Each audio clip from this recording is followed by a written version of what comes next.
Sud Radio, l'affaire dans l'affaire, Stéphane Simon. Bonjour, bienvenue pour votre rendez-vous fait divers du samedi en partenariat avec la revue trimestrielle Affaires criminelles. Avec moi, Jade Serrano, journaliste d'investigation. Bonjour Jade. Stéphane Simon. Jean-Marie Bordry, la voix des matinales le week-end sur Sud Radio. Bonjour Stéphane. Voilà, et nous sommes heureux d'accueillir aujourd'hui Thierry Niemen, journaliste, grand reporter, co-auteur du livre J'ai séquestré Kim Kardashian, coécrit avec un des protagonistes du braquage, Younis Abbas, qui se retrouve aux assises en ce moment même. Vous nous donnerez de ces nouvelles dans un instant, car aujourd'hui nous allons parler de l'incroyable braquage que Kim Kardashian a subi lors d'un passage à Paris il y a de cela 9 ans. C'était le 3 octobre 2016. Nous sommes en 2025 et depuis 2 semaines se succèdent donc à la barre de la cour d'assises de Paris des braqueurs que l'on a rapidement appelés les papis braqueurs, car ce sont des malfaiteurs chevronnés, mais en tout cas pas des bras cassés. Vous nous raconterez tout ça, Thierry. Pour autant, on va voir que on ne vous a pas tout raconté non plus dans cette affaire hors du commun. Elle est hors du commun par la personnalité de sa victime, bien sûr. Kim Kardashian, une star américaine, une des plus suivies au monde sur les réseaux sociaux. 357 millions de personnes se passionnent pour sa vie rien que sur Instagram. Cette affaire est hors norme aussi par le butin, entre 6 et 10 millions d'euros de bijoux, suivant les estimations, dont une bague en diamant, unique en son genre, un carré de chocolat, dira-t-on, puisqu'elle fait 19 carats, offert par son fiancé d'alors, le rappeur Kanye West. Rien que cette bague, The Ring, est estimée à 4 millions d'euros.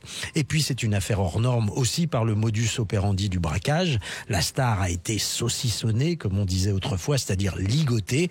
Et évidemment, une affaire hors du commun par les personnalités qui composent le gang. Très bien renseignés, ils savaient que la star était seule ce soir-là dans un hôtel discret et ils sont venus et repartis à vélo.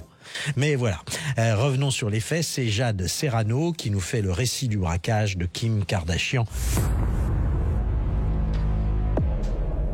Nous sommes le 2 octobre 2016. La semaine de la mode bat son plein à Paris avec ses défilés extravagants et ses stars venues des 4 coins du monde pour assister à la Fashion Week. L'une d'elles est particulièrement attendue. C'est Kim Kardashian, une star mondiale de télé-réalité devenue la femme d'un des rappeurs américains les plus célèbres au monde, Kanye West. Pour l'occasion, le couple et son équipe posent leurs valises dans un hôtel aussi luxueux que discret, l'hôtel de Pourtalès, au 7 rue Tronchet du Cossu, 8e arrondissement de Paris, à 2 pas de l'église de la Madeleine. Dans la nuit du 2 au 3 octobre, Kanye West sort en boîte de nuit avec la sœur de sa femme, qui, elle, préfère rester dans leur suite avec son assistante, Simone. Il est près de 3 heures du matin quand la reine des influenceuses, Kim Kardashian, se met au lit. Au même moment, la police débarque dans l'hôtel. Le concierge, habitué des descentes de flics, leur demande « C'est encore pour la coke, messieurs ?» Eh bien non, stupeur, ce sont des braqueurs grimés en faux policiers. Le garde du corps est maîtrisé sans violence. Il se laisse lier les poignets à l'aide d'un collier riselant. Un premier interrogatoire, des braqueurs le somment de dire dans quelle chambre est Kim Kardashian. L'homme s'exécute s'ils promettent de lui faire aucun mal. Bien évidemment. Point lié, il conduit les braqueurs à la suite de la star. Difficile à croire, mais Kim Kardashian est là, seule, dans son lit, en nuisette. Sa secrétaire se trouve au moment de l'intrusion dans la salle de bain qu'elle ne quitte pas, alarmée par le remue-ménage. Elle tente bien d'appeler le secours avec son téléphone, mais le 911 ne fonctionne pas en France. Une aubaine pour les braqueurs. Il vaut donc très facilement ligoter Kim Kardashian avec du scotch et des liens en plastique, ce qui va faciliter sa coopération avec eux. Les malfrats lui dérobent sa cassette de bijoux et surtout sa bague de fiançailles, un bijou serti de diamants estimé à 4 millions de dollars. L'opération terminée, les braqueurs prennent la fuite à vélo avec un butin de 9 millions d'euros. Des pieds nickelés à bicyclette ? Absolument pas. Le choix de ne pas venir en voiture sur les lieux du braquage est minutieusement étudié. L'hôtel est plus accessible aux piétons et aux cyclistes. D'ailleurs, sur les 17 personnes présumément impliquées dans la séquestration et le vol de la star américaine, 12 ont un profil bien particulier. Tous sont des vieux de la vieille, des braqueurs à l'ancienne, leur moyenne d'âge entre 60 et 70 ans. Le gang des papis braqueurs est né. Plusieurs mois d'enquête sont nécessaires à la brigade de répression du banditisme pour les identifier. Non sans l'aide du FBI qui trouve un ADN sur le scotch qui a servi à ligoter le concierge. C'est celui de Younis Abbas, un caïd de 72 ans, bien connu des services de police. L'homme est immédiatement surveillé par la BRB, mis sur écoute, et une réunion en haut lieu entre les papy-braqueurs va les confondre. Le 9 janvier 2017, au petit matin, un vaste coup de filet policier conduit à l'arrestation de 17 hommes, présumément mis en cause dans le braquage de Kim Kardashian. Placés en détention provisoire après leur garde à vue, l'âge avancé des papy-braqueurs n'aide pas la justice. Leur santé décline et oblige les juges à en libérer plusieurs. Mais l'heure du procès a sonné pour la bande de braqueurs seniors. Depuis le 28 avril dernier, 10 d'entre eux sont renvoyés devant la cour d'assises de Paris. Un 11e manque à l'appel, décédé d'un cancer généralisé. D'ailleurs, l'âge des braqueurs pose question à la cour. Au-delà de 70 ans, ils échapperont peut-être à l'incarcération, alors qu'ils encourent de 10 à 20 ans de prison pour le plus gros braquage d'un particulier que la France ait connu depuis 20 ans. Merci Jade Serrano pour ce récit circonstancié. Thierry Niemen, dans ce récit, il y a quelque chose d'incroyable et qui mérite qu'on en parle de suite, c'est la fuite à vélo. Certains ont trouvé que c'était la preuve que cette bande était une bande de pieds nickelés, alors que vous dites pas du tout, c'est tout le contraire. C'est l'inverse, Stéphane, c'est l'inverse. Alors déjà, ce qu'il faut dire, et c'est fait effectivement partie des nombreuses coupes, une vingtaine en tout, que recèle cet ouvrage, ce qu'il faut dire, c'est que justement ces pieds nickelés en question, ils ont d'abord minutieusement étudié le terrain et pour ce faire, ils ont utilisé on va dire des mouchards, Ouais. des petits vieux, qu'ils ont envoyés en repérage pendant de longues semaines pour justement étudier absolument le terrain et le mode de fonctionnement de des éclaireurs, quoi. Oui, des éclaireurs, on peut appeler ça comme ça, absolument. Retraités. Des retraités, justement, pour éviter d'attirer l'attention. C'est ça qui est absolument incroyable dans ce récit que vous faites avec Younis Abbas, dont je rappelle qu'il est un des protagonistes du braquage et qu'il est en ce moment en train de répondre de ses actes. J'ai séquestré Kim Kardashian aux éditions L'Archipel. Eh bien, ce qui est incroyable, c'est qu'on apprend donc qu'il y a une foultitude de petites mains dans cette affaire. Absolument. Que vous appelez les petits vieux qui à passer 70 ans, ce sont des gens à la retraite, quoi. Stéphane, on est à la Madeleine, un quartier extrêmement touristique. Donc l'idée, c'est évidemment de se fondre un petit peu dans la cohue, de passer le plus inaperçu possible. Donc dans une foule de touristes, ils ont effectivement estimé que des personnes d'un certain âge, en couple de préférence, c'est ce qui passait le mieux, on va dire. Et ça s'est ô combien confirmé. Ils ont constaté qu'on rentrait là-dedans comme dans un moulin, à n'importe quelle heure du jour ou de la nuit, ce qui pour quand même un hôtel de grand luxe, supposé accueillir des VIP en provenance de Los Angeles, pouvait quand même poser question. Sur la sécurité, bien sûr. Ça n'a pas échappé à l'œil avisé de ces petits vieux en question. Et ils sont surtout une confirmation, c'est que dans ce quartier, on va dire, très touristique, avec énormément de tensions au niveau des transports, au niveau des flux, au niveau des passages, au niveau du RER tout proche, etc., il fallait s'exfiltrer vite, facilement et le plus discrètement possible, et ce qui excluait de fait, si tu veux, toute idée de venir en voiture. Et ces petits vieux, on les a retrouvés ou pas ? Alors, un certain nombre sans doute, la totalité certainement pas. Alors on va voir dans un instant que les médias n'ont pas raconté toute cette affaire, qu'il y a énormément de choses que contient votre livre d'ailleurs sur des vraies révélations. On va vous demander d'ailleurs dans un instant pourquoi à votre avis votre livre n'a pas eu l'accueil qu'il mérite. Et puis dans un instant on va se demander si Kim Kardashian n'a pas fait quelques grossières erreurs aussi en exhibant ses bijoux sur les réseaux sociaux. On se retrouve tout de suite pour parler de ce braquage hors du commun. À tout de suite sur Sud Radio. Sud Radio, l'affaire dans l'affaire, Stéphane Simon. De retour dans l'affaire, une émission en partenariat avec la revue trimestrielle Affaires criminelles. Avec moi toujours Jade Serrano, journaliste d'investigation. Rebonjour Jade. Rebonjour Stéphane. Et Jean-Marie Bordry, la voix des matinales de Sud Radio le week-end.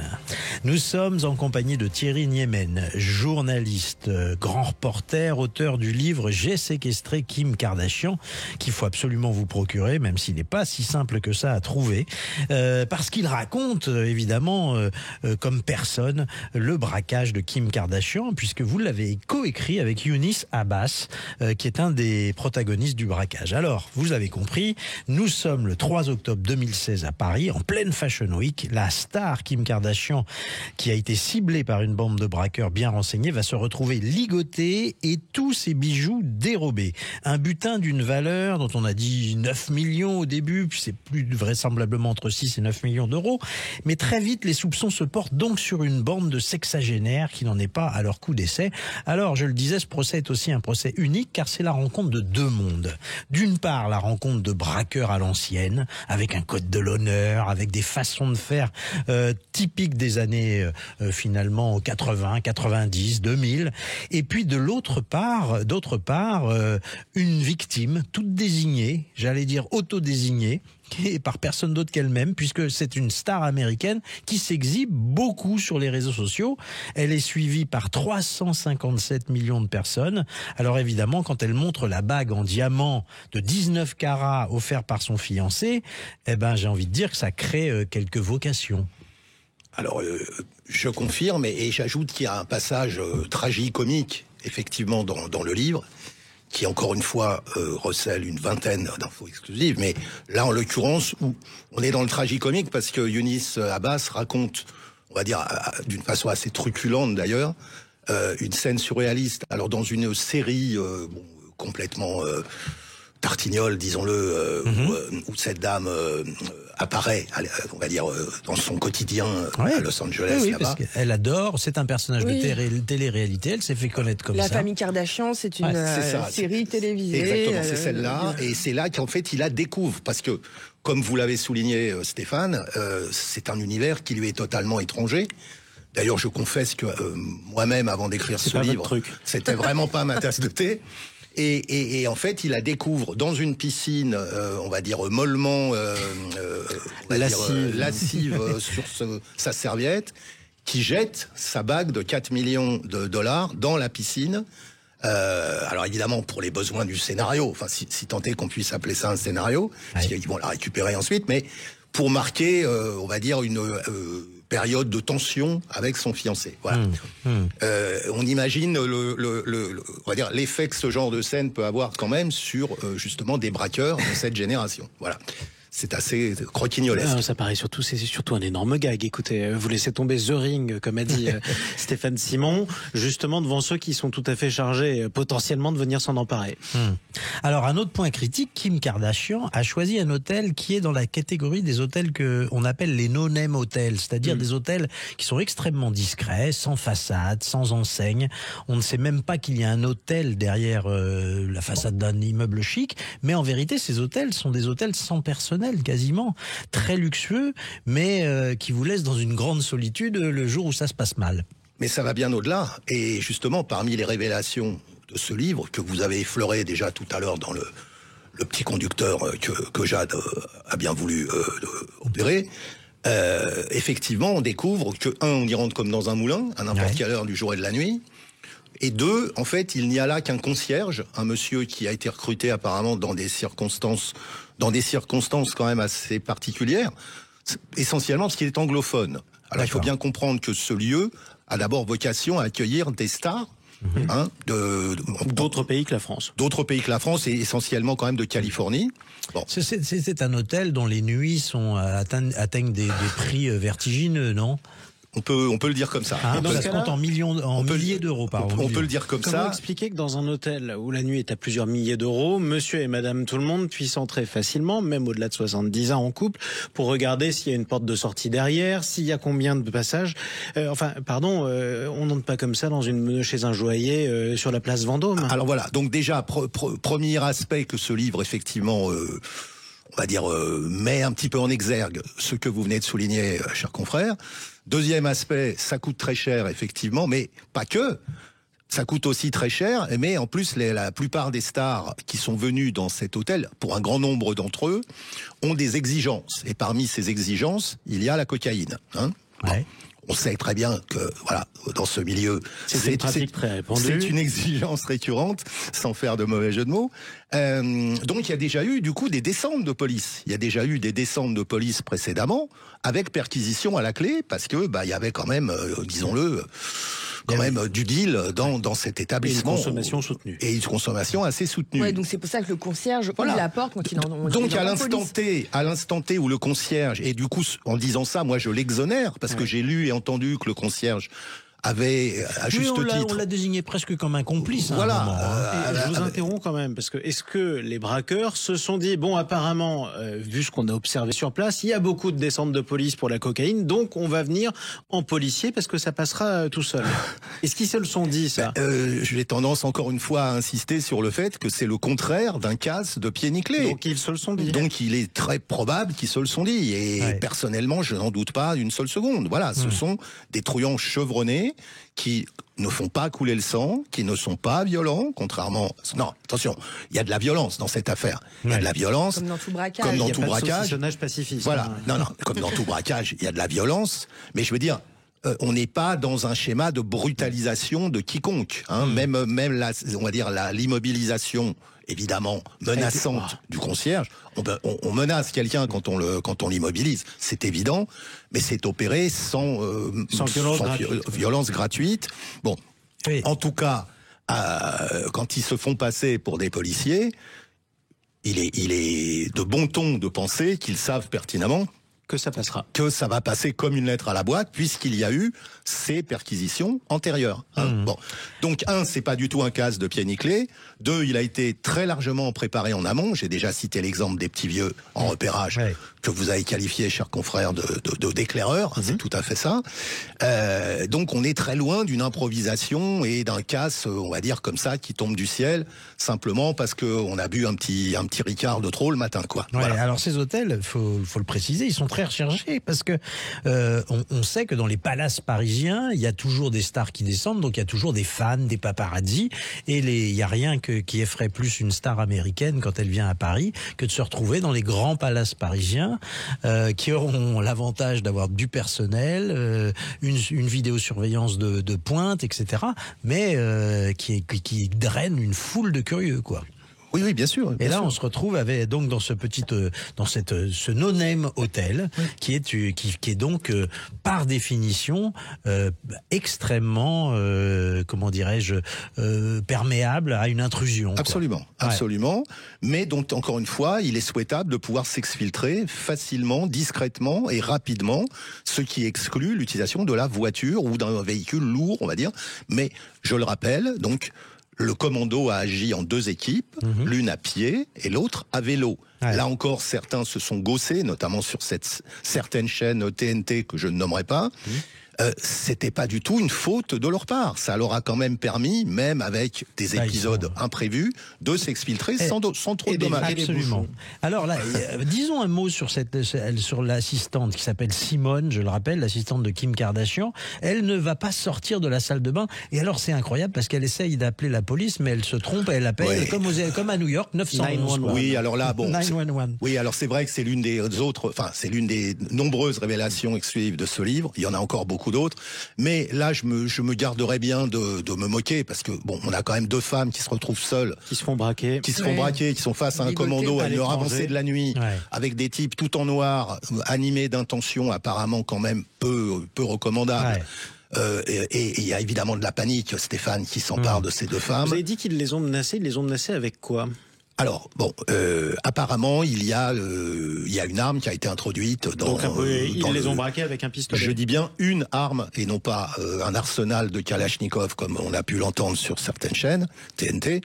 Mais il y a donc effectivement... Ils ont pointé, l'un des braqueurs a pointé son pistolet sur... Alors, soyons très clairs, Younis, lui, appartient à l'équipe du bas, entre guillemets, donc il n'est pas monté dans la chambre de Madame Kardashian. Il n'a eu, pour sa part, aucun contact direct avec Madame Kardashian. Il n'a jamais, lui, eu connaissance de cette arme, et encore moins vu de ses yeux cette arme. Bon, donc je me garderai... Voilà, il se disait pas qu'ils allaient monter avec des fleurs, quand même. Voilà, je me garderai de gloser sur tout cet aspect-là, ce qui semble maintenant acquis, et d'ailleurs il semblerait que à Omar Di Lapins lui-même le cerveau du oui, casse. Omar Lapin. Il semblerait qu'une arme ait été introduite cette nuit-là dans l'enceinte de l'hôtel, à des fins de menace, effectivement, de cette dame. Il faut dire un mot, il faut corriger une idée reçue. Ce gang agit à l'ancienne, c'est-à-dire que c'est pas un gang avec de la violence gratuite. C'est un gang qui, évidemment, va maîtriser, saucissonner, ligoter Kim Kardashian, mais sans effusion de sang inutile, etc. Absolument. Alors, vous en trouverez, Stéphane, la porte à un autre des scoops qui a été effleuré également par Jade tout à l'heure, c'est qu'effectivement, ce sont des gens minutieux. C'est-à-dire que tous avaient 2 paires de gants superposés, hein, donc sur 2 paires de gants. 2 paires de gants, j'insiste lourdement. Pourquoi ? Pour éviter toute approche de leurs ADN respectifs.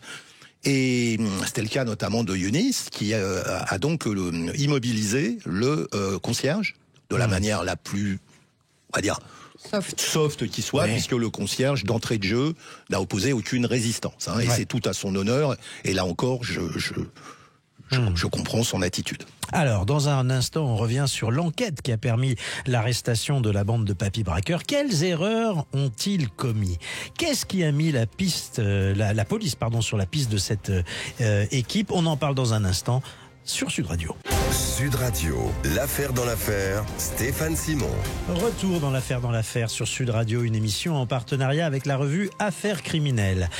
Toute l'équipe, enfin presque toute l'équipe, Jade Serrano, journaliste d'investigation, et Jean-Marie Bordry est avec moi. Il y en a 2 qui sont par contumace. Voilà. Nous sommes depuis plusieurs semaines. Hein, on va les balancer. Voilà, exactement. Alors, nous sommes avec Thierry Niemen, journaliste, auteur du livre J'ai séquestré Kim Kardashian, qui a été coécrit avec un des protagonistes du braquage, Younis Abbas, qui est en ce moment à la barre. Vous nous raconterez d'ailleurs qu'est-ce qu'il a dit et comment il vit l'heure du procès. Nous parlons donc de cet incroyable braquage de Kim Kardashian. C'était il y a 9 ans, le 3 octobre 2016, en pleine Fashion Week. La star est ciblée par la bande de braqueurs, bien renseignée. Elle va se retrouver ligotée, tous les bijoux dérobés, un butin d'une valeur entre 6 et 9 millions d'euros. Et très vite, les soupçons se portent sur une bande de sexagénaires qui n'en est pas à son coup d'essai. Alors, cette équipe est composée de personnalités qui ont des antécédents. Il y a des gens connus des services de police, hein, comme on dit. Ce sont des braqueurs chevronnés, vous nous l'expliquiez très bien, Thierry. Mais cette bande va quand même commettre des erreurs et laisser des petits cailloux derrière eux. Alors j'aimerais qu'on fasse le point un peu là-dessus, parce que c'est ce qui va permettre progressivement aux policiers de la BRB de remonter vers eux. Alors première erreur, ils laissent des scotch derrière eux. Expliquez-nous à quoi servent ces scotch. Apparemment, c'est à menotter. Absolument. Hein? Alors il y a essentiellement 2 moyens qui permettent d'entraver les différents protagonistes. Ouais. C'est effectivement les colliers Rislan, en matière plastique, que vous connaissez tous, coulissant, et effectivement, plus grossièrement, du scotch renforcé, qu'on appelait jadis du Chatterton et des trucs de ce style. Ouais. Effectivement, il en est resté, semble-t-il, derrière eux, on va dire dans la fuite. Et sur ce Chatterton, on va trouver des indices. Surtout sur le fameux collier Rislan, qui, encore une fois, étant en matière plastique, semble-t-il, a révélé effectivement des empreintes digitales. Je sais pas comment décrire collier Rislan pour ceux qui nous écoutent. Ce sont ces espèces de menottes en plastique qui zippent et qu'utilisent souvent les policiers. Exactement. C'est très laid, c'est blanchâtre et ça coulisse pour effectivement entraver, notamment. Alors, peut-on qualifier ça d'erreur? Peut-on qualifier ça d'erreur? Oui, parce qu'il y a un mystère, parce que il semblerait qu'en fait les policiers français aient demandé le concours des policiers américains pour voir ce qu'il y avait. Alors c'est l'histoire de l'œuf et de la poule. Est-ce que c'est les policiers français qui ont demandé l'aide de leurs homologues américains du FBI, je le rappelle, qui est la police intérieure des États-Unis d'Amérique, qui n'a pas compétence qui n'a absolument aucune compétence extérieure à l'international et encore moins sur le territoire français? Ou est-ce que c'est au contraire le FBI qui, compte tenu de la personnalité de Madame Kardashian, que vous avez vous-même souligné tout à l'heure, s'est invité dans l'enquête?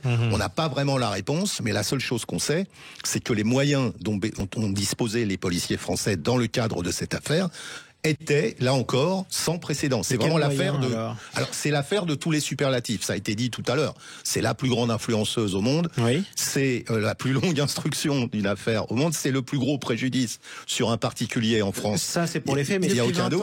On parle manifestement d'un ADN qu'a confondu les braqueurs parce qu'il était laissé sur... Ce serait le conditionnel de rigueur, celui de Younis, et comme je l'explique... Et ces moyens, les policiers français les avaient déjà? Pourquoi ils ont eu besoin du FBI? Pas du tout. Ils auraient bénéficié donc de moyens technologiques très fins et très sophistiqués dont ils ne disposaient pas en 2016, j'insiste, entre 2016 et 2025, il a quand même s'est écoulé 9 ans, ça a été souligné par Stéphane tout à l'heure. À l'époque, ils n'en bénéficiaient pas, et il semblerait que ce soit le FBI qui ait mis ces moyens à leur disposition, ce qui a permis, malgré les 2 paires de gants que tous les protagonistes portaient, de retrouver les empreintes sur ce fameux collier. Et on a retrouvé les empreintes de qui en tout alors? Younis. Alors apparemment celle de Younis. Juste celle-ci. Et ensuite, ensuite a permis de retrouver tout le groupe. Voilà. Alors surveillé, mis sous écoute. Il y a aussi quelque chose qui met la police sur la voie, c'est que Younis Abbas apparemment a embarqué le téléphone portable de la star avec le butin, et ce téléphone il va borner, il va permettre de faire un chemin, et évidemment les enquêteurs vont regarder toutes les vidéosurveillances. Alors là encore, Stéphane, c'est une erreur sans être vraiment une erreur. Parce qu'à l'instant T où il récupère ce fameux sac, et c'est d'ailleurs le tout début du livre, on démarre l'ouvrage là-dessus, il ignore du tout au tout son contenu. C'est-à-dire que normalement, il n'avait pas vocation à emporter tout ce qu'il y avait dans ce sac. Et d'ailleurs, il a toutes les peines du monde à le fermer. Le sac pèse le poids d'un âne mort. Sa roue était déjà à plat quand il est arrivé. Parce qu'il va partir en vélo, on va revenir. Sa roue était déjà à plat quand il est arrivé. Il repart avec un sac qui pèse le poids d'un âne mort sur un vélo dont l'une des roues est déjà passablement à plat. Mais comme il veut pas retarder qui que ce soit, il y va quand même. Et on connaît la suite qu'on raconte avec précision. Le sac finit par se prendre dans les rayons du vélo. Le vélo se bloque. Il fait un soleil et un roulé-boulé phénoménal dans une des rues adjacentes. Et c'est là que, stupeur, il découvre sur le sol, on va dire, une multitude de petits objets brillants, qui s'avèrent être des pierreries. Je comprends que vous preniez la défense de votre co-auteur depuis le début, et vous êtes dans votre rôle, et c'est tout à fait normal. Mais avouez quand même que ça fait quand même beaucoup. Il est parti avec un téléphone qui a borné, il était à vélo, la roue était à plat. Alors le téléphone, il ne sait pas qu'il y a ce téléphone. Il est au fond du sac. La roue, voilà, il ne sait pas ce qu'il y a dedans. Et à la fin, il tombe, le sac à dos se prend dans la roue, et tout se retrouve par terre. Comprenons-nous bien. Moi, je suis ni son avocat, ni son porte-parole. Je vous énonce les faits tels que lui les raconte dans ce livre. Moi, je n'étais évidemment pas présent, Dieu m'en préserve. Mais ça tourne quand même au fiasco, cette histoire. Ça tourne au fiasco parce qu'il y a effectivement cette conjonction d'événements très défavorables. Il croise même la police à un moment donné. Ça aurait pu être pire encore. Tout ça, on le raconte. Au et alors, matin, il croise la police. Justement, quand il a cet accident de vélo, Younis Abbas, il se trouve qu'il y a une croix, une petite chaîne avec une croix rivière de diamants qui tombe et qu'il ne va pas ramasser, puisque elle est tombée un peu plus loin, il ne la verra pas. Et on a dit, les journalistes se trompent dans cette narration, on a dit qu'on avait retrouvé de l'ADN sur cette croix. À l'évidence, c'est pas du tout cette croix qui a parlé, encore une fois. Cette croix, d'ailleurs, il est loin d'être avéré qu'il l'ait touchée, puisque justement, il l'a pas vue, il l'a pas ramassée et elle est restée. Et j'ai tendance à dire que c'est la seule chose qui est restée. Donc effectivement, j'insiste lourdement, c'est le collier Rislan qui aurait livré ces empreintes, et ça, c'est l'information de votre livre. Et c'est l'une des informations effectivement du livre. Alors on va se dire un mot du cerveau aussi du casse. Il s'appelle Aomar. Alors on dit Omar parce que il est surnommé Lapince. Pour des raisons évidentes. Pourquoi évidemment Aomar, voilà. Bon. Ils ont de l'humour aussi. C'est cette génération de radinisme. C'est parce qu'il s'appelle Omar. Non, cette génération de truands a de l'humour aussi. Comme dans les films avec Audiard, c'est vraiment ça. Et alors ce cerveau opère avec sa femme, qui est la seule femme du gang. Et tous les deux, ils vont aller à Anvers pour justement essayer de monnayer ces bijoux. Et c'est pas si simple, parce qu'ils vont repartir avec des valises évidemment pleines de billets. C'est pas très discret, d'autant plus que déjà là ils sont filés par la police. Absolument. Et plus tard, on va découvrir qu'une grande partie de l'argent va être retrouvée en perquisition, ici ou là, et parfois caché dans un bac à légumes du frigidaire. Ouais, c'est assez. Alors ça, c'est ce qui se dit. Bon, moi, je suis pas du tout familier de ce couple que je n'ai, pour ma part, jamais rencontré. Ouais. Mais bon, il semblerait, oui, qu'il y ait eu quelques excentricités dans ce cadre, oui. Alors, j'aimerais demander à Jade Serrano, on a parlé d'un butin absolument mirifique, 6 à 9 millions d'euros, et finalement, ils en tirent seulement 500-600 000 euros. Comment ça se fait que ça se vende, j'allais dire, aussi mal? Ils en tirent, c'est ce qu'ils disent. Finalement, aussi, Younis Abbas nous apprend certaines choses dans ce livre, c'est-à-dire que il y a la somme évoquée, et puis il y a la somme réelle qui dort en lieu sûr, et ils se font aucun souci là-dessus. Donc première information. Deuxième information, pour ce qui est de la revente. Auparavant, c'était quand même assez simple de revendre il y a 9 ans, notamment en France et en Belgique. Dorénavant, la législation est de plus en plus contraignante pour revendre de l'or, mais même tout simplement, soit en tant que particulier, aller dans un magasin de revente d'or, on trace notre bijou, on nous pose des questions, on demande même des papiers, etc. Donc c'est pas aussi simple que ça. Après, il y a une taxe aussi de 11% pour tout le monde, donc on imagine aussi que même quand on se fait payer mais évidemment, c'est comme une cote à l'Argus, c'est-à-dire que la revente, elle est toujours moins importante que l'achat réel. Mais j'aimerais quand même comprendre, ces diamantaires d'Anvers, s'ils voient arriver des bijoux assez exceptionnels, ils posent pas de questions. C'est-à-dire que ce sont des diamantaires qui travaillent bien souvent avec des bandes organisées. Et qui prennent des commissions aussi. Voilà, exactement. Des commissions, Stéphane. Des grosses commissions. Bien évidemment. Sauf que maintenant, si on veut revendre de façon licite, je donne pas de mauvaises si on veut blanchir quelque chose qui a été volé, en tout cas, à nos auditeurs. Oui, bravo, Jade Serrano. Non, mais n'allez plus en France et en Belgique. Il faut aller donc en Algérie, donc ce qui est quand même un peu compliqué, surtout en ce moment, et notamment en Europe de l'Est. D'accord, entendu. En sachant que en France, de façon licite, attends, je termine. C'est 90 € pour 22 carats de grammes d'or et 30 € en Algérie à revente en noir. On dirait une liste au Père Noël, Jade. Mais plus il y a de protagonistes, Stéphane, plus il y a de commissions. Plus il y a de commissions, plus il y a d'argent qui s'envole. Plus il y a d'argent qui s'envole, moins il est traçable. Voilà, donc sur 6 à 9 millions d'euros, on se retrouve avec 600 000 euros de butin. Dans un instant, on continue à parler de ce braquage exceptionnel, tout à fait hors norme. On s'interroge sur ce commando de papy braqueur. Et puis, on va se demander si cette forme de banditisme qui fait travailler des gens qui ont l'âge d'être à la retraite devient une vraie tendance ou pas. À tout de suite sur Sud Radio. Sud Radio, l'affaire dans l'affaire, Stéphane Simon.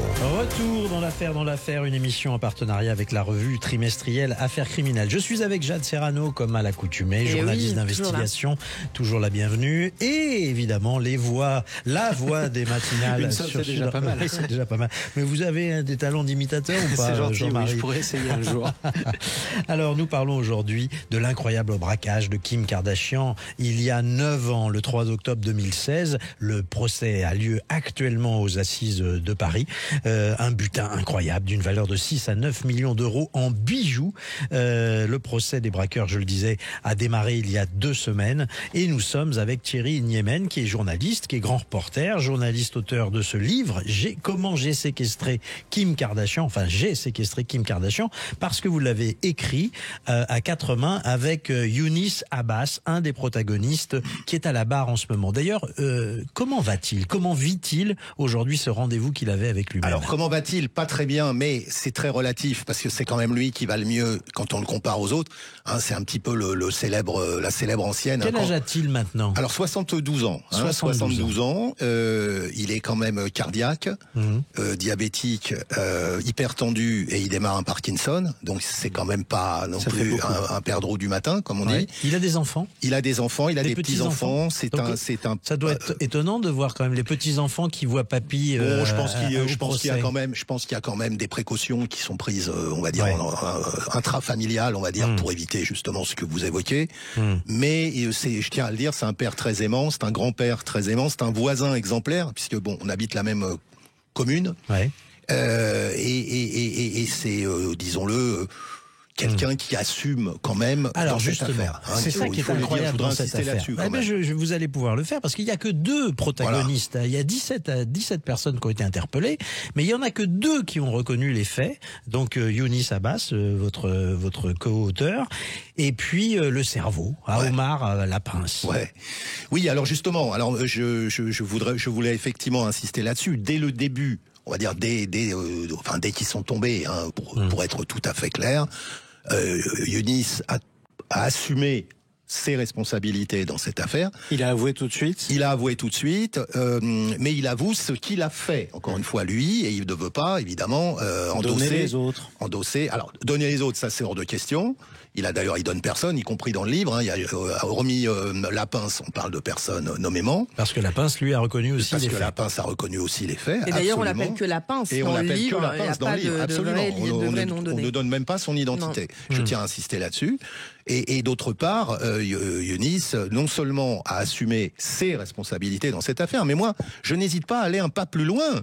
Je dirais qu'il a été contributif et que même dans ce livre, il apporte des réponses à des questions. Il met des réponses en face de questions que les enquêteurs pouvaient légitimement se poser. Ce faisant, me semble-t-il, il a contribué à la bonne marche et à la bonne avancée de l'enquête. Ceci dit, les questions qui restent sont 1, où sont les bijoux, et 2, qui sont le complice. Je suis pas en train de dire qui va se muer en balance non plus. Alors, est-ce que vous pouvez nous dire un petit peu quel type d'antécédents ils ont, sans citer qui que ce soit, mais quel type d'antécédents ils ont? Ils sont connus pour des braquages. Pour ce qui concerne Younis, que je connais un petit peu quand même maintenant, c'est quand même un monsieur. Alors, c'est un demi-sel, Younis. Il se définit comme un demi-sel. Un demi-sel, c'est un pigiste on va dire du crime et du délit. Un indépendant. C'est un indépendant. Un mercenaire. Voilà, une sorte de mercenaire. Ouais. Mais c'est quand même un garçon qui a des mains en or. Hein. Il ouvrait les coffres-forts à 17 ans. Ah oui. On va dire que ça crée des liens dans ce milieu. Hein. Ça peut attirer des amitiés, on va dire. Voilà.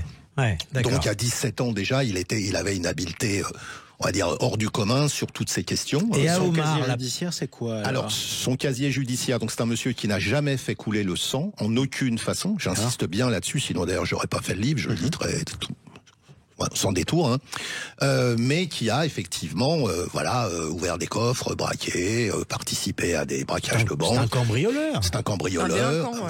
Oui, voilà. Bon, caïd de la délinquance, on va dire. Oui, mais à l'ancienne, encore une fois.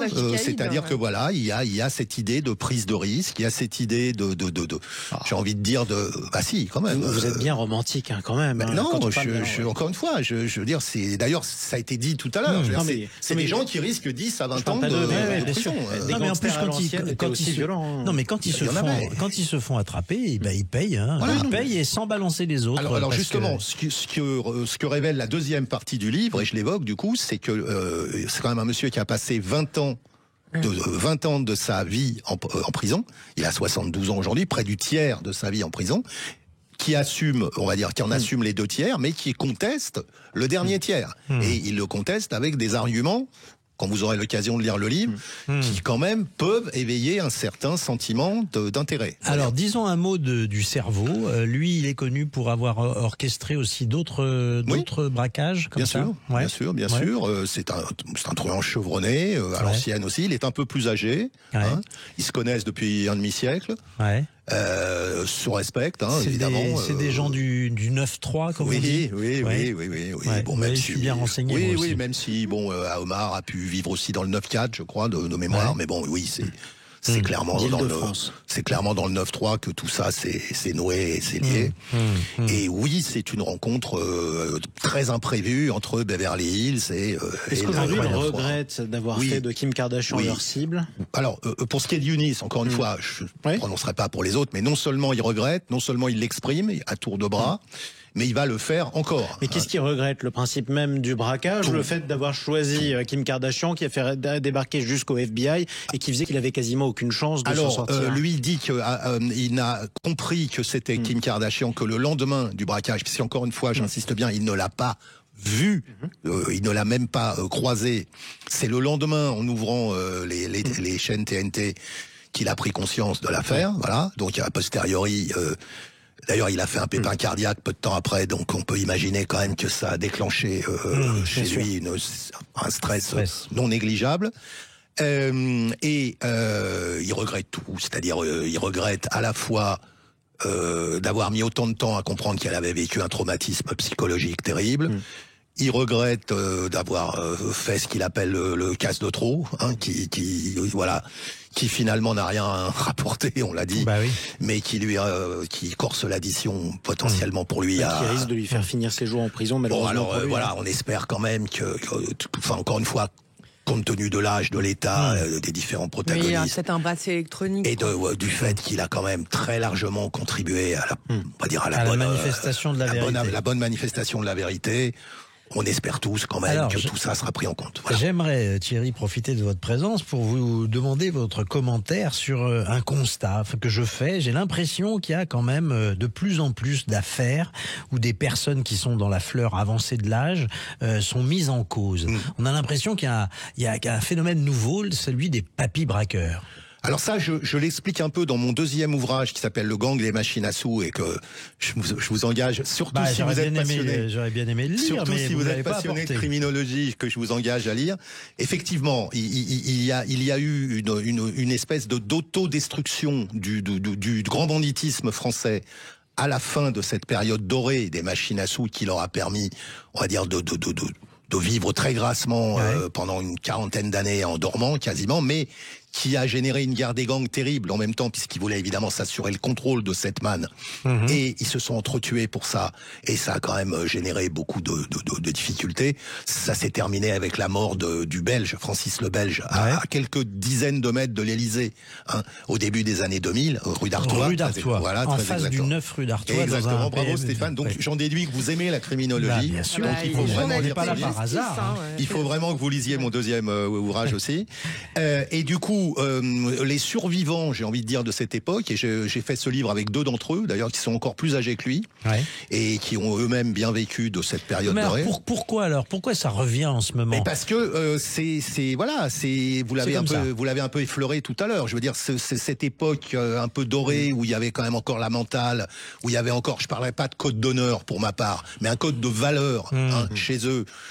Oui, puis parce qu'ils ont une expérience finalement qui est difficile. Et où il y avait un réel savoir-faire. Je veux dire, un savoir-faire, voilà, on savait braquer, on savait procéder. Et il y a autre chose qui revient très fort, c'est les crimes les braquages par séquestration. Voilà. On voit récemment, on a vu le père d'un patron de société qui investissait dans les bitcoins, Bernard Tapie et sa femme il y a quelques années. Oui, exactement. Ils sont fait tabasser en plus. Puis récemment, il y a pas du tout par la même typologie. Énormément de maisons de stars cambriolées alors qu'ils étaient à l'intérieur. C'est justement l'antithèse de ces mecs-là. Et puis parfois avec séquestration doublée d'une mutilation d'un des doigts, un peu. Ça rappelle le braquage du baron Empire. Alors ça nous ramène aux années 80 là pour le coup. Ça rappelle, mais encore une fois, je pense qu'il faut pas il faut pas s'y tromper, j'ai envie de dire. La mentale n'existe plus. Voilà, il n'y a plus de limites aujourd'hui. Il y avait des limites encore chez ces mecs-là. Voilà. Alors, pour conclure, très brièvement, les médias n'ont pas été très bien accueillants et bien vigilants vis-à-vis de votre livre, qui est plein de révélations. Pourtant, vous pensez que c'est dû à quoi ça ? Alors très clairement, on avait conscience que ce livre dérangerait avec l'éditeur de l'époque et on en était pleinement conscient. Voilà. Pour les raisons que j'ai déjà évoquées, c'est le livre de tous les superlatifs et c'était la première fois en plus qu'un mis en examen faisait un livre avant même son procès. Vous imaginez bien que ça a fait tousser quand même dans certains milieux. Voilà. Bon, tout ça, on en était conscient. Maintenant, on pensait naïvement quand même que le fait de mettre une vingtaine d'informations exclusives dedans, au moins générerait auprès de nos confrères une certaine forme d'intérêt. Nous, on est content d'avoir. Il n'en a rien été. Nous, on est content d'avoir réparé cette injustice. Thierry Niemen, merci d'avoir été avec nous. Je vous rappelle que vous pouvez aller voir les contenus de la revue Affaires criminelles sur le site en ligne, et puis vous pouvez retrouver notre émission sur la chaîne YouTube de Sud Radio. Voilà. La semaine prochaine, on se retrouve samedi 12h, et tout de suite, c'est Alain Marty qui nous amène sur les routes de France. Et des vins spiritueux qui mûrissent avec le temps comme les truands. Allez, à tout de suite sur Sud Radio.